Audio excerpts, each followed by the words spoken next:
안녕하십니까? 한빛재활의학과 원장 김민수입니다. 지금부터 급성 족화수, 디스크일까 아니면 비골신경마비일까 라는 주제로 말씀드리겠습니다. 환자분께서는 내원 일주일 전쯤 좌측 족화수가 발생하였는데요.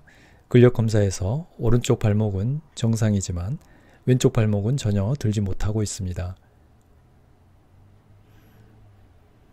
이와 같이 급성 족화수가 발생한 경우에는 이게 디스크에 의한 것인지 아니면 비골신경마비에 의한 것인지 감별이 필요합니다.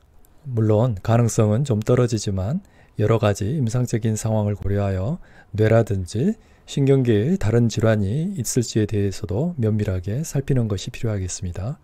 족화수의 원인과 상태를 비교적 정확하게 알 수 있는 방법으로 근전도 검사가 있는데요.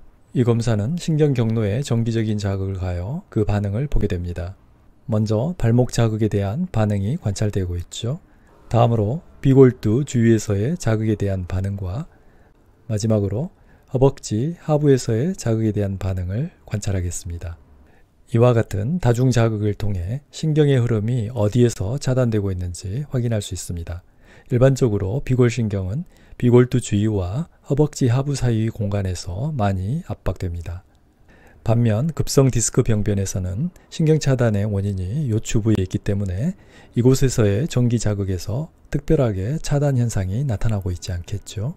실제 이번 사례와 같은 디스크 환자에서의 근전도 검사 결과와 비골신경 마비 환자에서의 근전도 검사 결과 사이에 뚜렷한 차이가 관찰되는데요. 디스크 환자에서는 다리 부분에서 신경 흐름이 모두 정상을 보이고 있죠.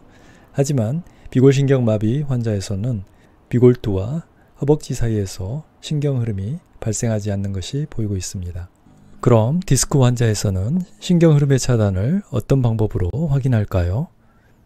에프파 검사는 비골신경을 자극할 때 다리를 타고 올라갔던 전기신호가 허리에서 튕겨져 나와 다시 다리를 타고 내려가는 전기신호를 감지하는 검사입니다. 이 에프파가 감지되지 않으면 허리 부분에 디스크와 같은 문제가 있다는 것을 간접적으로 확인할 수 있겠죠. 오늘 사례 환자의 에프파 검사를 양쪽에서 비교한 결과입니다. 오른쪽에서는 정상적으로 에프파가 관찰되고 있는 반면 왼쪽에서는 에프파가 보이고 있지 않죠. 이 외에 근전도 침을 이용하여 신경 손상의 정도와 위치를 확인할 수 있는 방법이 있는데요. 환자분과 같이 급성기 마비인 경우에는 근전도 침 검사에서 이상 소견이 나타나지 않는 경우가 많아 현재 상태에서는 임상적 유효성이 없다고 할 수 있겠습니다. 이와 같이 환자분의 족화수에 대한 다양한 임상적인 평가를 하였는데요.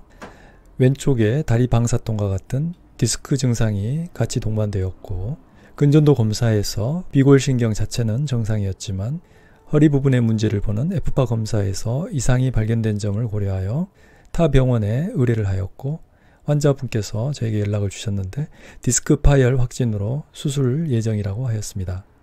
마지막으로 족화수에 대한 부분은 디스크에 대한 치료를 모두 완료한 후 근육이 위축되지 않고 신경이 조속히 재생될 수 있도록 별도의 치료가 필요할 것으로 생각됩니다. 네, 지금까지 시청해 주셔서 감사합니다.